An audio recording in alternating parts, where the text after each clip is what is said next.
السلام عليكم ورحمة الله وبركاته. النهاردة جايبه لكم طريقة الكعكة على البارد تحفة، مش هياخد منكم وقت خالص. في أقل من ساعة هكون خلصان. بجد هتعملوا أحلى كعك في حياتكم كلها. كل كعكاية نغمة والله، بجد حاجة من الآخر.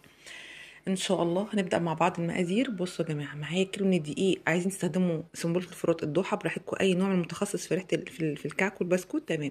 مش فيه، معايا كيلو عادي خالص من استخراج 72. اهم حاجه يكون استخراج 72.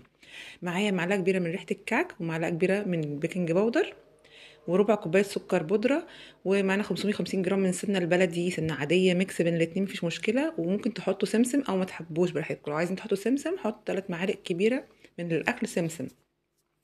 وطبعا معانا 230 ميه. ممكن تحطوا ميكس بين الميه وبين اللبن، انا بحب احط ميكس بين الاتنين عشان بيطول معانا في الوقت، يعني ان هو يستحمل الجو كده. زي ما انتم شايفين طبعا انا حطيت كله على بعضه، بس انا كنت فاكره الكاميرا شغاله، بس يعني ايه معلش، دي انا بقول لكم دلوقتي ان انا حطيت كله على بعضه. السمنه على الدقيق على ريحه الكعك، كل المكونات على بعضها ما عدا الميه بس هنسيبها للاخر، او اللبن يعني ميكس بين الميه واللبن هنسيبه للاخر. بنفضل كل شويه نعجن ونقلب كده زي ما انتم شايفين، ونجيب كل اللي في الاركان كده لغايه ما نشوف العجينه هتوصل منها لحد فين. دي مرحله البس. ممكن طبعا نعمله بايدينا عادي مفيش مشكله. دلوقتي انا حطيت معاكم الميكس بين الميه واللبن. ممكن تحطوا يعني الكميه كلها لبن، وممكن تحطوها كلها ميه، وممكن تعملوا ميكس زي ما انا عملت. طبعا مرحله البس ديت لازم نبس، يعني الكعك يعني نبس كويس، يعني ندي الكعك كده في البس حقه. طبعا انا جربت معايا لقيته لسه بيشقق.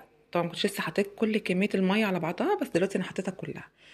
طبعا بعمل لها تيست كده في الاول تاني، يعني بحط لها بديها عجنه على خفيف كده عشان الم اللي تحت من الاركان كده، واعمل تيست كده. هلاقيها طبعا حلو جدا خلاص، ما شققتش مني ولا عملت اي حاجه. خلاص كده هبدا اشتغل فيها.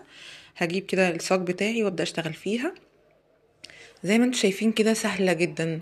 مكونات مفيش اسهل من كده، طريقه مفيش برضو اسهل ولا اروع من كده. عايزين تشتغل بالمنقاش زي ما انتم حابين. طبعا الكعكيه دي انا عندي ميزان طبعا، في وزنها 30 جرام. طبعا الكعك ده مش محشي ملبن لان ده كان اوردر، ولو حابين تحشوا ملبن مفيش اي مشكله خالص، بتجيبوا الملبن يعني يبقى 10 جرام صغير، او مثلا 8 جرام اصغر من الكعكيه. وبنحط عليها معلقتين من السمنه، وبنحط عليها يعني سنه كده من ريحه الكعك، وبنحطها بنكورها ونسيبها تشمع شويه في الفريزر. زي ما انتم شايفين كده انا كورت كل كميه الكعك بتاعتي كلها مقاس واحد زي ما انتم شايفين كده.